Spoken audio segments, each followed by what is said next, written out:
그거를 판별하는 거였어. 그래서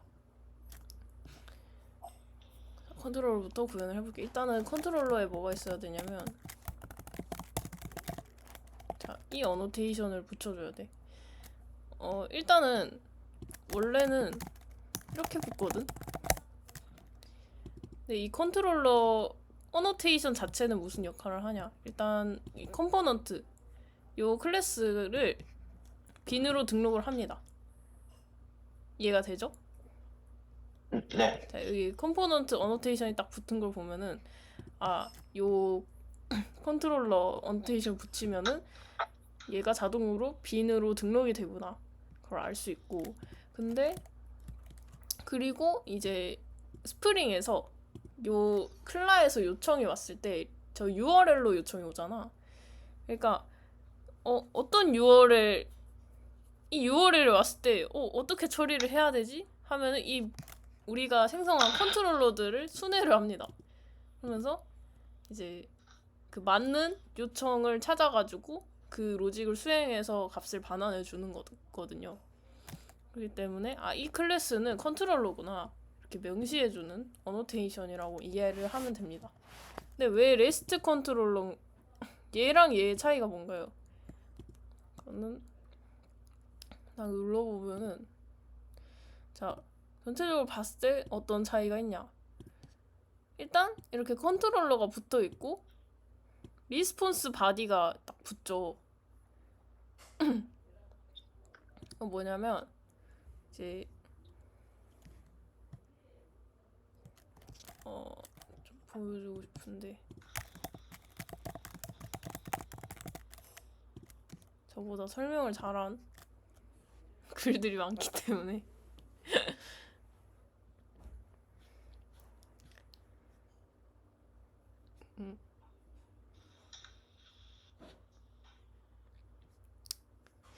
자 원래 컨트롤러로 뷰를 반환할 때는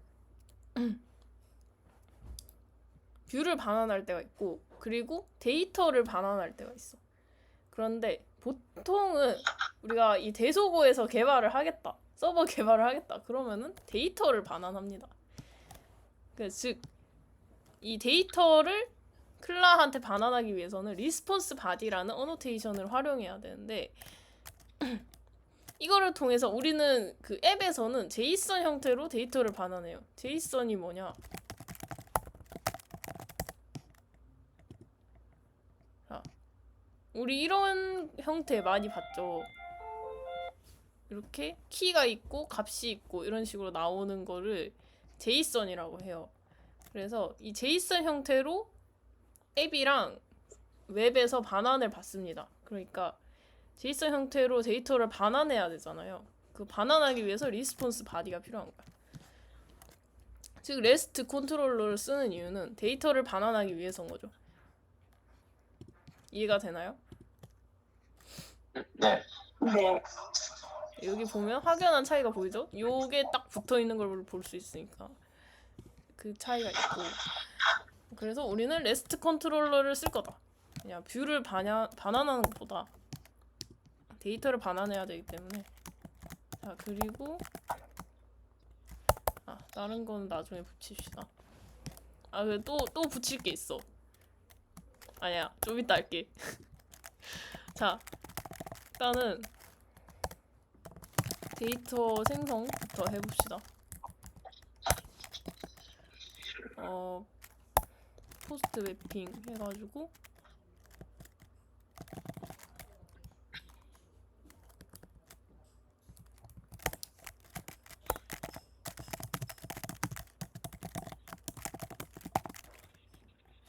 여기 이렇게 돼 있는데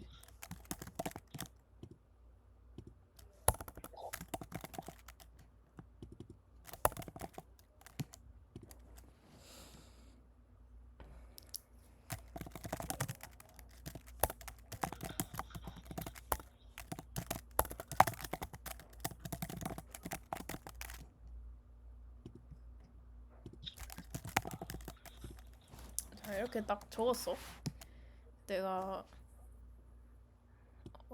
설명을 해줄게. 이제 우리는 REST API라는 게 있습니다.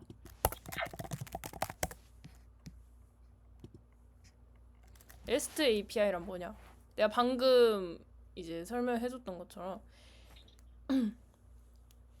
요 요청을 보내는데 방식이 이 REST API는 요청을 보내는데 네 가지 방식이 네 가지? 뭐 5가지 정도의 방식이 있는데 일단은 get, post, delete, put 그리고 패치라는 게 또 있어. 그래서 get은 조회, post는 내가 요청을 할 때 그 데이터가 생성이 되는 거야, 테이블에.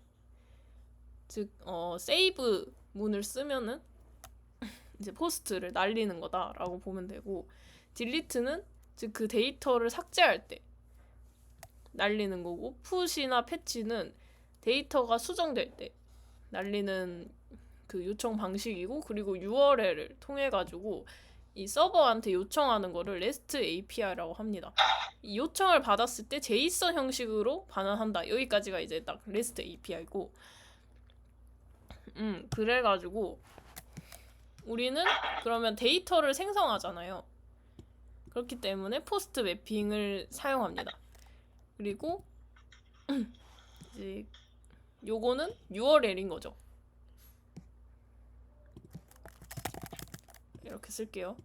그러면은 나는 이 URL로 포스트 방식으로 온 요청을 이런 식으로 처리하겠다 이 말이에요. 이해가 되나요? 네. 네. 오케이. 그리고 왜 이 어노테이션을 쓰냐? 포스트 방식으로 오는 요청을 처리하겠다 이건데 원래 이게 뭐가 있냐?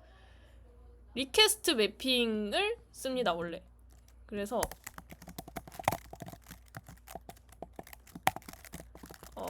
이런 식으로 원래 코드가 이거 아니었나?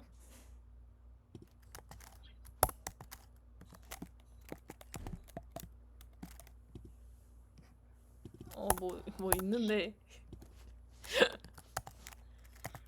아 이거다.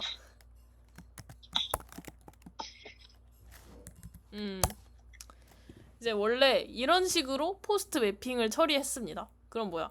요청 방식이 포스트고 나는 이 URL로 요청 방식은 포스트로 이렇게 딱 요청을 보내면은 그 요청을 이렇게 처리하겠다 이 말이야. 근데 이렇게 이게 가독성이 떨어진다 해가지고 요 어노테이션이 나온 거예요. 훨씬 간단하죠? 그러니까 이게 나온 거고 그래서 우리는 이거를 쓸 거다. 그리고 자, 하나 더 만들어 봅시다.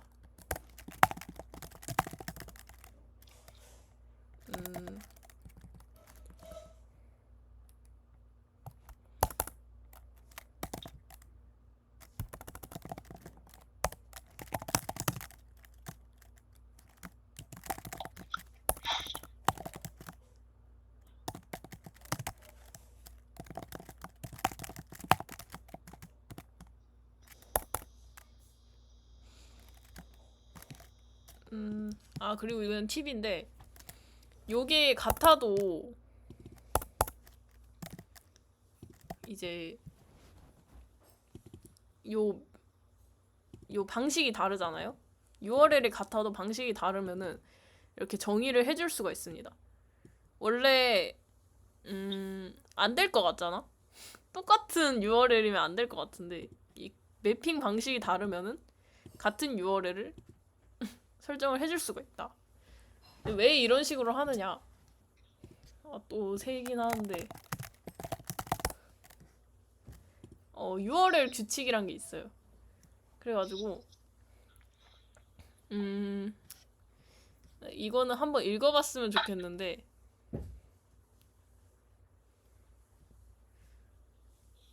뭐 한두 개만 소개해주자면 일단은 요 보드라는 값이 내가 뭔가 처리하려는 값이잖아요. 거기다가 s를 붙입니다. 그래서 복수형 명사로 이루어져 있고 그리고 이제 얘가 막 이런 식으로 붙이면은 좀 더러운 코드래. 내가 방금 막 이런 식으로 붙였잖아요. 리드. 크리에이트랑 리드는 영어권에서 뭐예요? 동사죠. 동사가 붙으면은 좀 더러운 URL이다. 이렇게 판단을 합니다. 그래서 적절히 사용을 하면 된다. 저는 이렇게 똑같은 URL로 해줄 거고.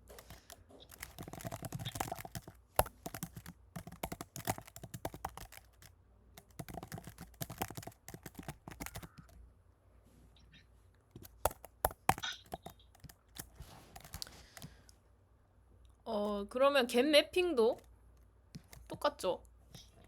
이제 get 방식으로 나는 받을 건데 리퀘스트 매핑에서 메서드가 get으로 설정이 돼 있는 걸 확인할 수 있습니다. 이 어노테이션 한번 뜯어보는 것도 괜찮고 어쨌든 얘는 get 매핑을 하는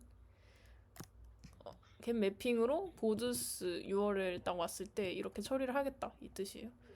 자.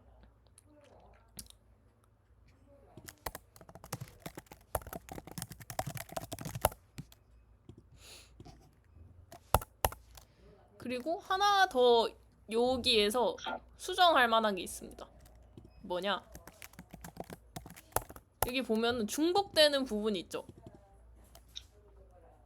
그쵸? 네.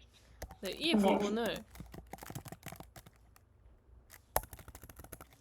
리퀘스트 아니다. 이거였나? 잠깐만 갑자기 헷갈리는데.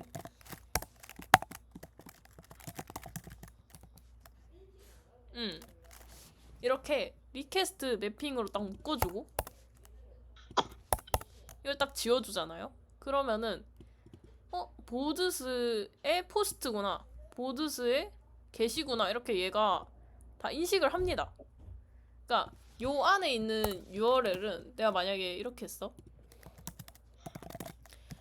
이런 식으로 해도 이게 그냥 슬러시 크리에이트가 아니라 슬러시 보드스 크리에이트 이렇게 인식을 하는 겁니다. 이해가 되나요? 네. 네, 그래서 이렇게 통일을 해주는 게 좋다. 왜냐면 내가 보드를 위한 컨트롤러를 만들었잖아요.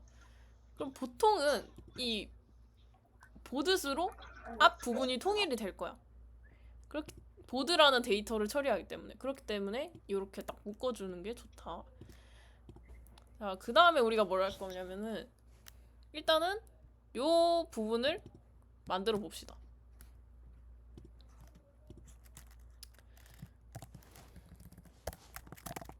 GTO 하고 리퀘스트 보드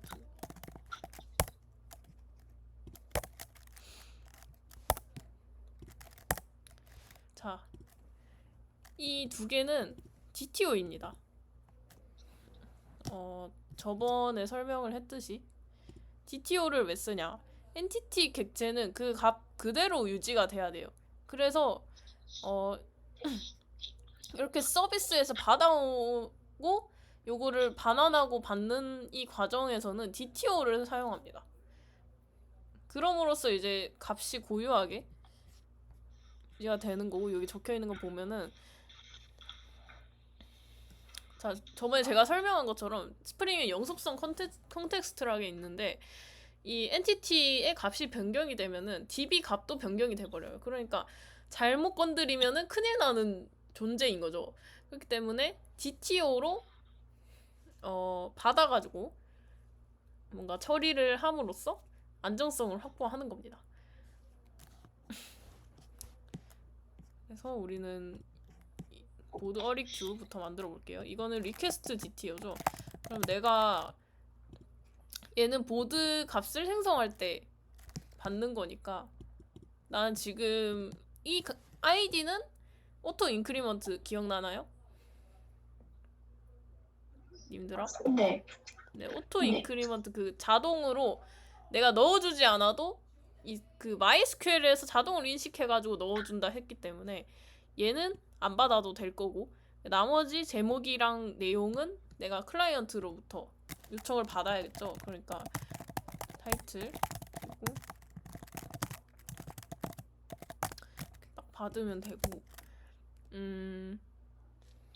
그리고 또 필요한 게 게터입니다. 보드 어리큐랑 이거는 나중에 좀 이따가 또 설명해 줄게요.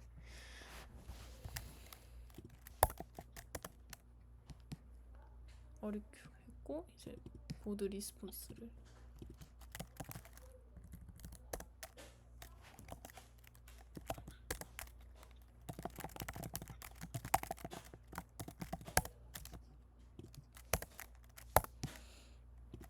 자 그러면 내가 보드를 이게 리스트 값을 반환하는 거 말고 일단은 아이디를 하나 받아서 그거를 반환하는 걸 해봅시다.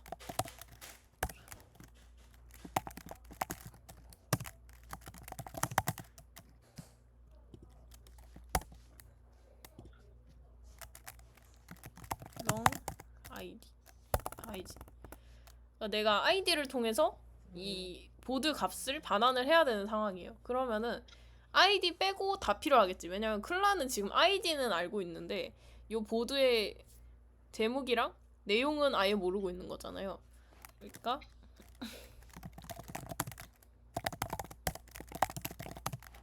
네, 이런 식으로 구성될 거고 여기서는 뭐가 필요하냐?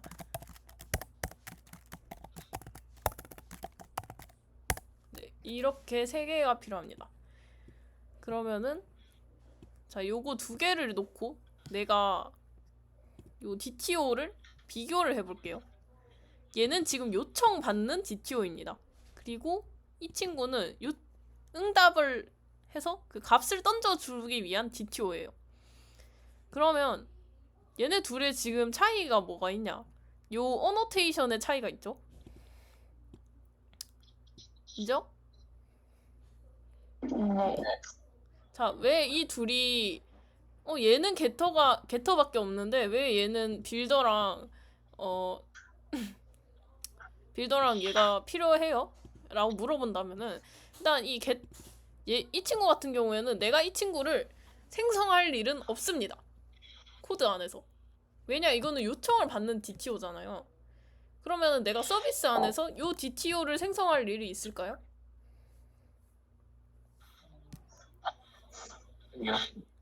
없겠죠.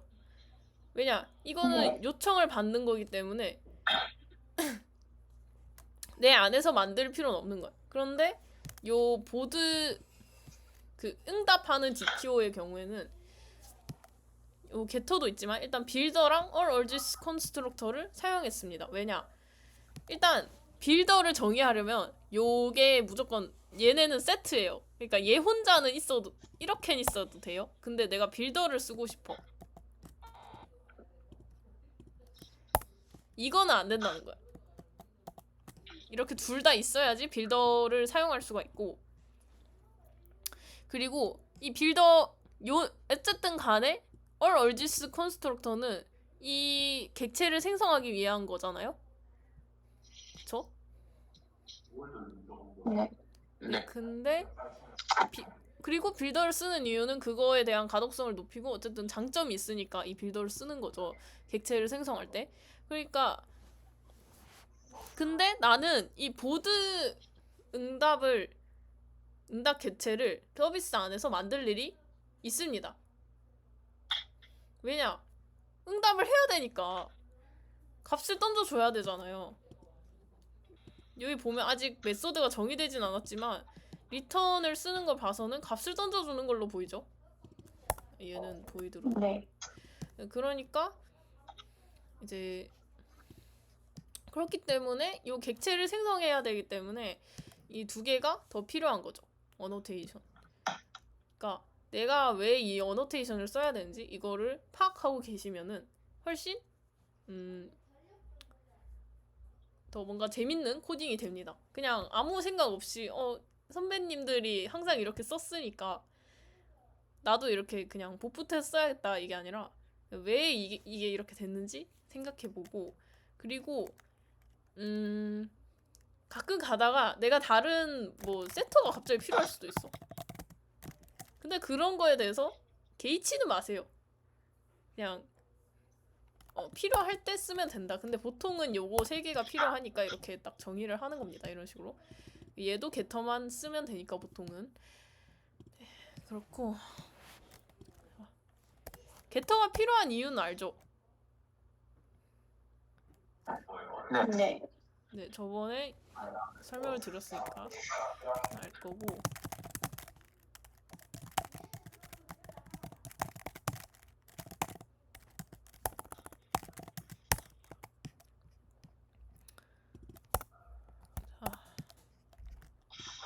이제 DTO까지 우리가 다 만들어 봤고, 그리고 이 부분 제가 설명을 드릴게요. 포스트는 요청을 받을 때 바디 부분에 데이터를 실어서 보내줍니다. 클라에서. 그렇게 해야 돼요. 그냥 이거는 사회적으로 그게 사회적 약속이야. 약간 이런 느낌이에요. 그러니까 우리는 리퀘스트 바디로 해가지고 객체를 받죠. 네, 그렇기 때문에 얘는 리퀘스트 바디를 사용했고, 왜냐면 포스트니까. 그리고 이 get 부분에서 얘는 패스 베리어블을 사용했습니다. 이거는 뭐냐면 내가 get에서는 get 방식으로 요청을 보낼 때는 이 사용자가 값을 URL에 실어서 보내줍니다. 데이터를. 그렇기 때문에 다양한 세 가지 정도 대표적인 방법이 있는데, 저는 이 부분에 있어서는 이제 요 경로에다가 아예 값 자체를 실어가지고 보내는 방식을 사용했고, 실제로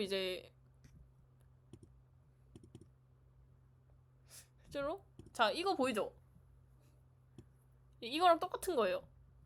자, 여기 보면은 여기까지는 경로야. 근데 여기부터는 이제 요 뭐 CLUD 페이징 처리 이 제목을 좀 암호하거나 뭐 어찌저찌 한 것 같습니다. 근데 자, 얘를 경로에다 실어서 그 자체로 검색을 했죠. 이해가 되나요? 네. 실제로 이렇게 사용을 했다. 그래서 우리가 보드를 검색하면 이런 식으로 뒤에 1이나 뭐 ID 값을 붙여가지고 검색을 할 것이다. 네, 그렇습니다. 그래서 저는 이걸 썼고, 뭐 개발을 하시다 보면은 막 캐스트 파람, 그리고 뭐 저는 이 세 개를 써봤거든요. get 매핑에서. 그래서 이거 세 개 정도 사용이 되는 걸 확인하실 수 있습니다.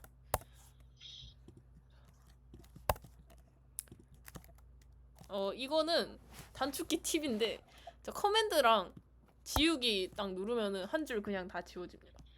저거 회색 부분을 왜 안 남겨두냐면 이게 그냥 다 라이브러리 임포트한 거예요. 그래서 많이 임포트 할수록 비효율적이겠죠.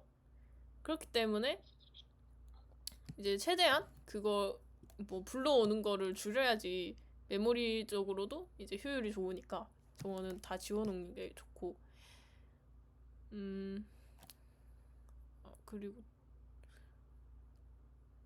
맞아. 그리고 그 옵션 엔터 하면은 이제 임포트 문이 보입니다. 그래서 좀 이따가 보여줄게요.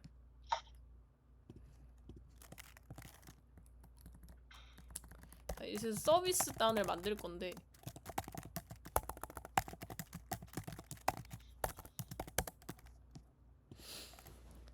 여기서 옵션 하고 엔터 딱 치면은 임포트 클래스 뜨죠. 그러면 여기 보드 서비스가 자동으로 추가해 주는 거를 알 수 있습니다. 왜 서비스를 쓰냐? 만약에 내가 여기 딴에다가 그냥 크리에이트 보드를 생성하는 로직을 여기 짰다고 생각을 해봅시다. 그러면은 나는 만약에 그 보드를 생성하는 로직을 수정하고 싶어. 그러면은 컨트롤러 단에서 수정을 해야 되죠. 근데 항상 말하듯이 회사에 가면은 코드가 수천만 줄이 되는데, 여기서 뭐 일일이 코드가 훨씬 길어지겠죠. 여기서 일일이 다 찾아야 되는 거잖아. 근데 나 이 자세한 로직을 구성하는 거는 서비스 단에다가 놓겠다. 이렇게 딱 모아두고 내가 끌어다 쓰는 거죠. 근데 왜 이렇게 하냐? 그게 객체 지향. 근데 이제 약간 뭐라 해야 될까? 이게 객체 지향의 뭔가 한 장점이 아닌가? 이런 식으로 메소드로 딱 모아놓고 불러서 쓰면 되잖아요. 근데 내가 요 안에다가 로직을 작성해 놨으면은 그게 어려우니까 이런 식으로 분리를 해 놓는다는 거. 그래서 한번 크리에이트 보드부터 로직을 작성을 해봅시다. 자, 근데 작성하기 전에 우리가 뭘 해야 되냐? 빈 주입을 해야겠죠. 여기서 써야 되니까. 내가 오토 와일드를 붙일 수 있어. 근데 뭘 쓰라고 했냐? 파이널 하고 이제 required all this. 자, 이런 식으로 쓰면은 훨씬 가독성이 올라간다 했었죠. 저는 이렇게 파이널을 써서 빈 주입을 하도록 하겠습니다. 그리고 왜 여기 빨간 줄이 뜨네? 왜 뜨냐? 오토 와일드를 할 수가 없어. No bins of board service. 그러니까 보드 서비스라는 빈을 찾을 수가 없으니까 빈 주입을 못 하겠대. 왜냐? 빈을 찾을 수가 없으니까. 그래서 왜 빈이 없냐? 우리가 정의를 안 해줬거든. 자, 이런 식으로 딱 서비스 클래스 또한 이제 서비스라는 어노테이션을 딱 붙여줍니다. 그리고 늘 그랬듯이 이런 친구들은 컴포넌트 어노테이션을 갖고 있어요. 다 똑같죠? 컨트롤러도 컴포넌트 어노테이션을 다 갖고 있었어. 그러면 빨간 줄 사라진 거 확인할 수 있죠. 보면 빈 주입이 잘 되겠구나 알 수 있고. 이제 본격적으로 하나씩 구현을 해봅시다.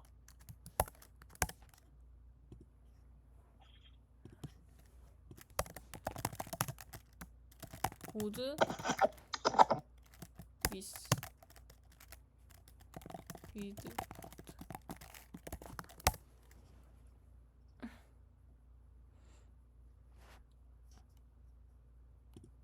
자, 그러면 이제 일단 토대는 만들어줬죠. 생성 로직부터 한번 짜볼게요. 자, 생성을 하려면 일단은 나는 이 값을 받아야겠지.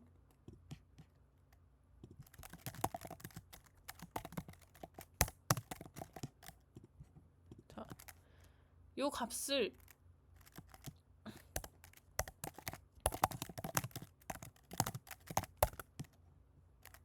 나는 레포지토리를 사용해서 넣어줄 건데,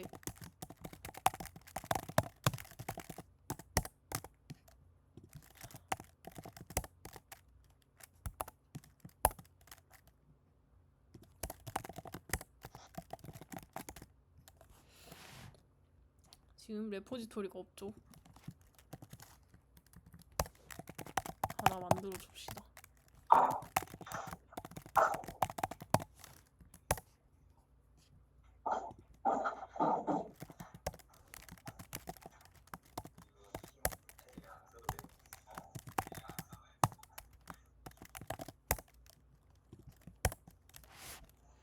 자, 여러분들 제가 레포지토리를 하나 생성을 했어요. 어떤 식으로 만들었냐 하나씩 설명을 해주자면은, 일단 인터페이스로 선언을 했습니다. 그리고 이 보드 레포지토리가 extends, 즉 상속받는다. 뭐를? JPA 레포지토리를 상속받는 인터페이스를 생성했습니다. 근데 보시면은 세이브가 딱 있는 걸로 확인이 되죠. 눌러보면은 이렇게 CRUD 레포지토리에 이 세이브라는 게 지금 구현이 되어 있어. 이게 뭐냐? 이거는 인터페이스입니다. 어쨌든 세이브라는 게 구현이 돼 있고, 그러면은 이 JPA 저 CRUD 레포지토리가 뭐냐? 바로 JPA 리포지토리가 상속받는 친구 중 하나입니다. 여기 보면 리스트 CRUD 레포지토리가 있고 얘는 CRUD 레포지토리를 상속받죠. 그러면 결국은 뭐야? JPL 리포지토리는 요 친구까지 다 갖고 있다 이렇게 보면 되고 얘는 CRUD 레포지토리는 뭘 상속받아? 레포지토리를 상속받아요. 이런 식으로 구현이 되어 있습니다. JPA 레포지토리는 이제 자, 스프링에서 JPA가 뭐냐? 항상 말했듯이 매퍼다. 즉 DB랑 요 스프링 쪽이랑 이제 중간에서 SQL을 날려주고 그리고 값을 받아와주는 그 매퍼 역할을 합니다. 그래 근데 그 기능들이 이 JPA 레포지토리에 다 들어가 있고 그 기본적인 거는 다 들어가 있어요. 그거를 커스텀해서 우리가 사용을 하면 되는 건데요. 보통 이제 조회 구문 같은 경우, 조회를 하는 경우에는 다양한 값으로 이제 다양한 방식으로 조회를 해야 되잖아요. 그렇기 때문에 이제 커스텀을 find를 할 때 조회를 하는 경우가 많고, 그리고 뭐 세이브나 딜리트 그리고 업데이트는 따로 그 구문이 있진 않습니다. 세이브랑 딜리트 같은 경우에는 그대로 사용을 한다는 거. 왜냐면 이렇게 이미 얘네가 구현을 다 해놨어. 그래서 우리가 커스텀하면 되는데 커스텀할 필요가 없으면 그냥 쓰면 되는 거예요. 그래서 이 JPA 레포지토리를 어떻게 쓰냐? 여기다가 이제 보드랑 렁이 딱 들어가 있죠. 하나씩 뭐냐 얘가. 얘는 들어가 봅시다. 자, T랑 ID 이렇게 돼 있지. 이 T는 엔티티를 의미합니다. 그래서 어떤 엔티티랑 이제 DB를 연결해주면 돼 이거야. 그리고 ID 같은 경우에는 그 엔티티의 ID 값이 있죠. 즉 PK 값의 자료 값을 의미합니다. 이거는 이해되나요? 네. 인체 이해돼?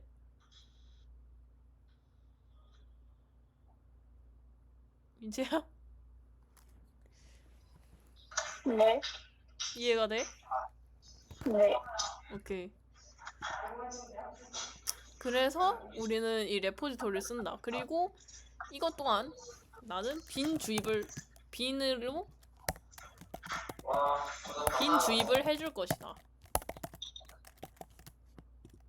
근데 나는 지금 컴포넌트 또 안 붙였고 어떻게 빈이 지금 컨테이너 안에 있는 거지? 이 보드 레포지토리 빈이. 그래서 딱 보면은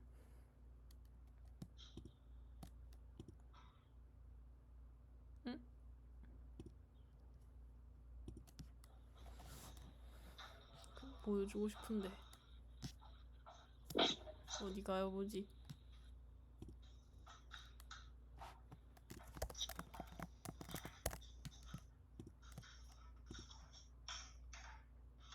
자, 원래 이제 보통 코드 같은 거 보면 이런 식으로 달려있는 코드가 있습니다. 왜 얘가 레포지토리임을 명시하고 그리고 요 컴포넌트 붙여가지고 빈으로 이제 컨테이너에 넣어주기 위함인데 이거를 안 붙여도 되거든요. 왜냐 이제 JPA 레포지토리에 잠깐만 여긴가?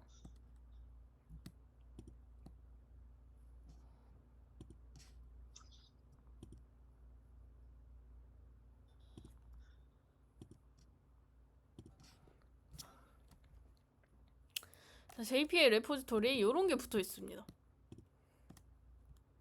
이게 뭐냐면은 그냥 어쨌든 간에 이제 컨테이너에다가 빈을 넣어주는 그런 의미라고 보면 돼요. 그래서 나는 굳이 뭐라 해야 되냐 이 레포지토리 어노테이션을 붙이지 않아도 된다 라는 거. 왜냐하면 JPA를 상속받았기 때문에 다른 방법이면 뭐 붙이는 경우도 있겠죠. 근데 JPA 상속이니까 안 해도 되고.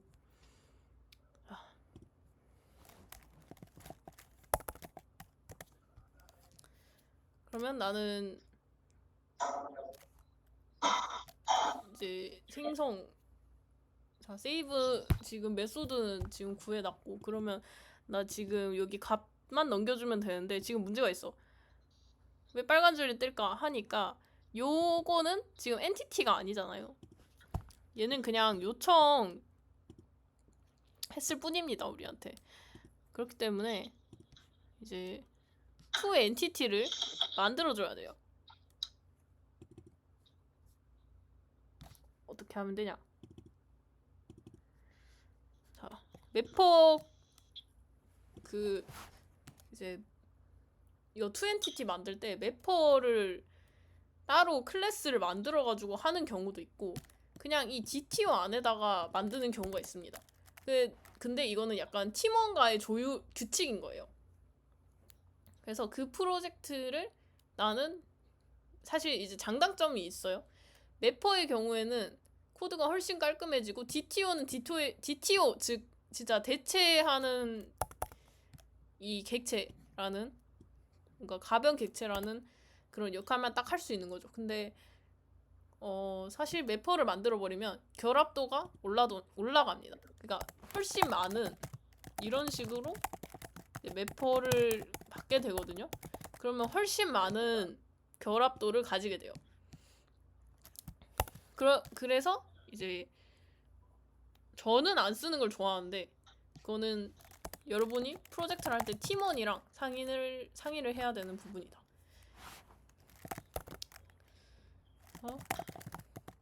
to 엔티티를 만들어 봅시다.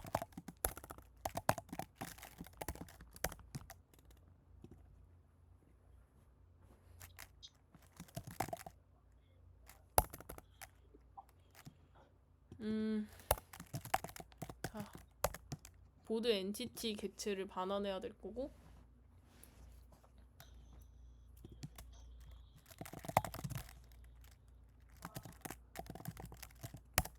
빌더를 써서 보드 객체를 만들어 줄게요. 난 콘텐츠는 여기 콘텐츠, 그리고 타이틀. 자, 이런 식으로 하면은 이제 나는 ID 값은 넣어줄 필요가 없다고 그랬죠. 그리고 보드를 객체를 빌더를 통해서 생성을 하는데, 타이틀은 여기 요 어리큐 값에 그러니까 요청을 받은 그 어리큐 안에 들어있는 타이틀 값, 그리고 콘텐츠 이 값을 넣어가지고 요 보드 엔티티 객체를 만들어서 반환하겠다라는 내용의 메소드입니다. 이해되죠? 네. 네. 그래서 어떤 식으로 쓰면 되냐? to entity 딱 쓰면은 얘는 지금 보드를 반환하고, 그러면 이 반환된 보드 객체를 보드 레포지토리를 통해서 DB에다가 저장을 하는 겁니다. 이해되나요? 네. 네. 오케이. 여기까지 하면 드디어 크리에이트가 끝났습니다. 쉽죠? 네. 자, 여러분들 요것만 할 줄 알면은 기본적인 이제 기능은 다 구현할 수 있는 겁니다. 이제 그렇고요. 이제 리드를 한번 해보겠습니다. ID 값을 받아와요. 넘겨라. 그리고 제 보드 레포지토리에서 하나 받아올게요.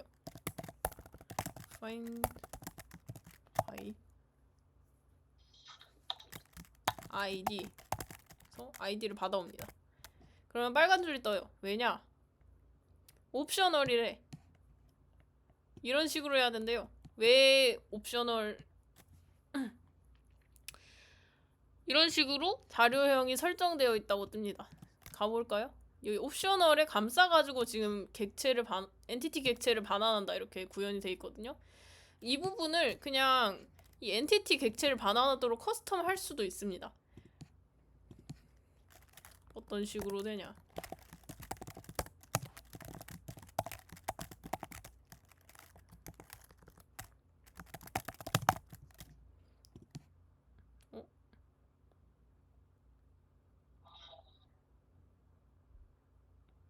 아니 나는 싫은데?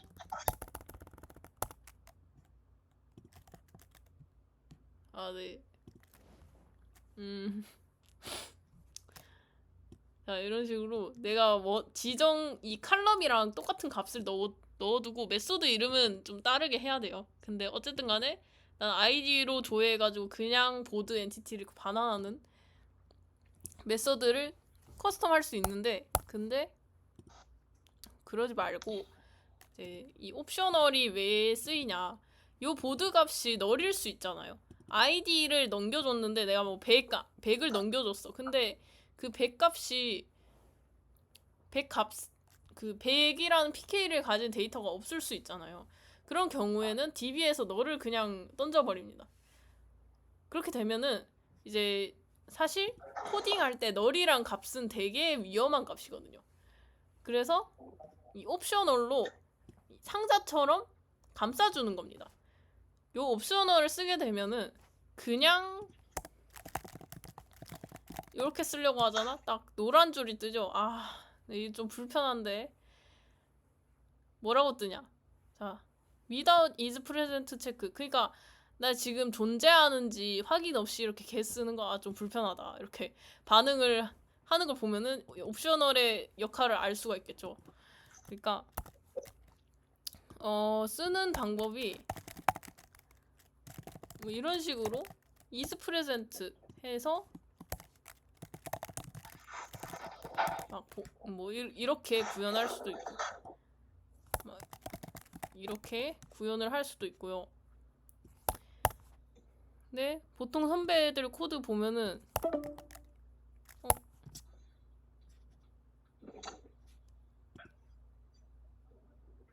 이렇게 보통 선배들 코드 보면은 이렇게 돼 있어요. 오레스트로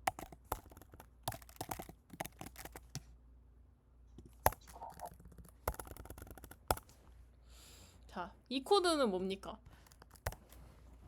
만약에 내가 이 보드 객체로 딱 바뀌었죠, 받는 값이.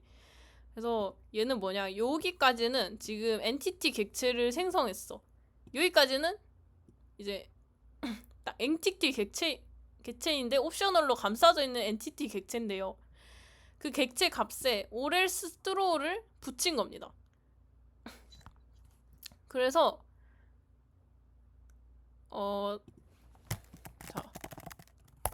그러니까 실제로는 어떤 코드냐? 이런 건 거죠.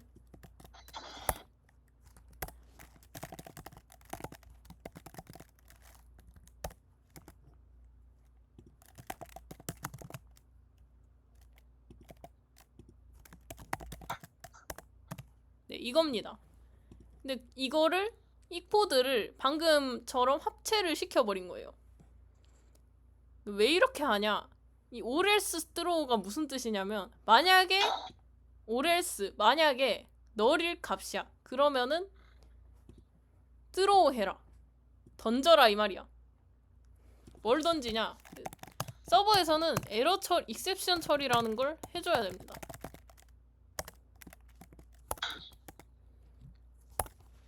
그래서 익셉션 처리를 하는 방법은 다양하거든요. 그거는 나중에 이제 다 끝나고 또 하나 알려줄게요.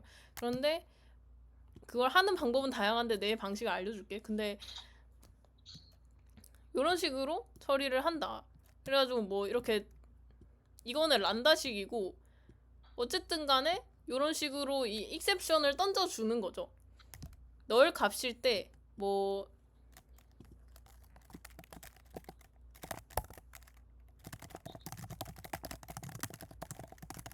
이런 식으로 이제 클라이언트한테 에러문을 던져주는 겁니다. 이게 없으면은 그냥 에러예요. 막 뭐 예를 들어 400 not found 에러가 떴어. 근데 클러 쪽에서는 이게 왜 일어나는지 모르잖아요. 로그를 떠봐야지 알거든. 그렇기 때문에 우리는 이런 식으로 이런 식으로 이게 어떤 에러인지 이렇게 에러 처리를 해줘야 된다. 근데 이 문장을 요약한 것이 바로 요것이다. 네, 그렇게 보면 되고요. 그래서 얼마 안 남았습니다. 그럼 내가 요 메서드는 뭐냐? 아이디로 보드 이 아이디 값의 PK를 가진 그 데이터 값을 가져와서 엔티티 객체로 반환을 해주는 거죠. 그리고 ORSTHROW로 예외 처리해줬고, 그러면은 우리가 해야 될 건 뭐냐?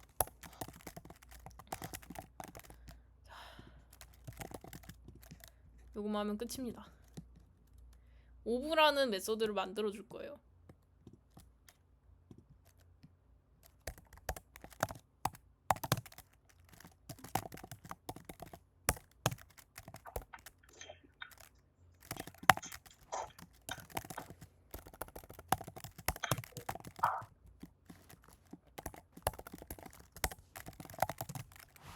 자, 이제야 우리가 왜 빌더가 필요했는지 확인할 수 있게 됩니다.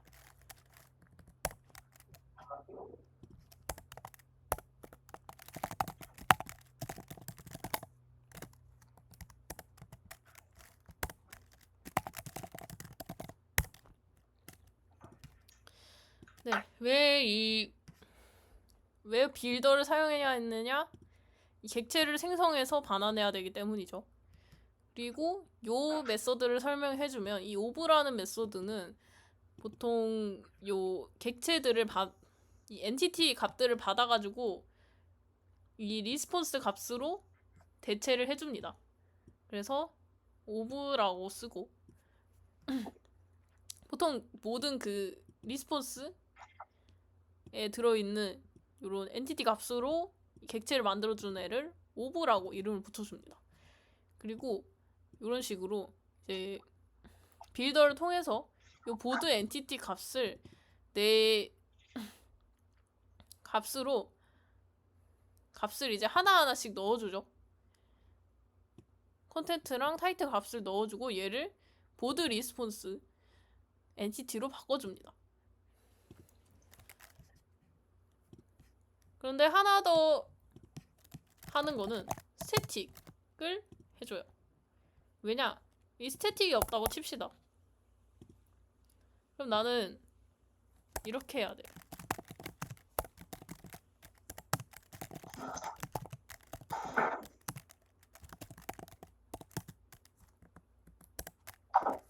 이런 식으로 이제 값을 처리를 해줘야 됩니다. 그런데 이거는 되게 불필요하죠. 왜냐면 내가 지금 필요한 값이, 내가 지금 이 보드 리스폰스에서 타이틀이랑 컨텐츠라는 인스턴스 필드가 있습니다. 이해되죠? 네. 근데 요 로직에 보면은 이 두 필드가 필요한가요?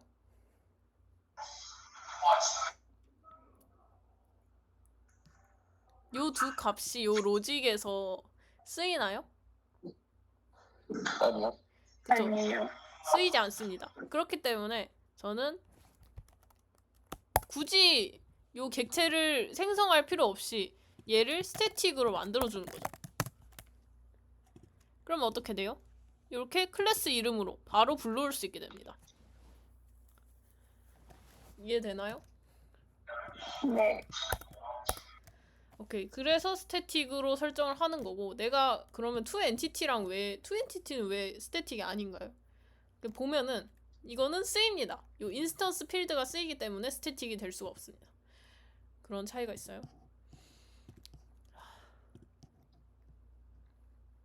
그러면은 이 크레이트랑 리드가 다 완성이 됐어요. 와, 박수. 벌써 크리에이트 리드 다 이해해버렸다, 그죠?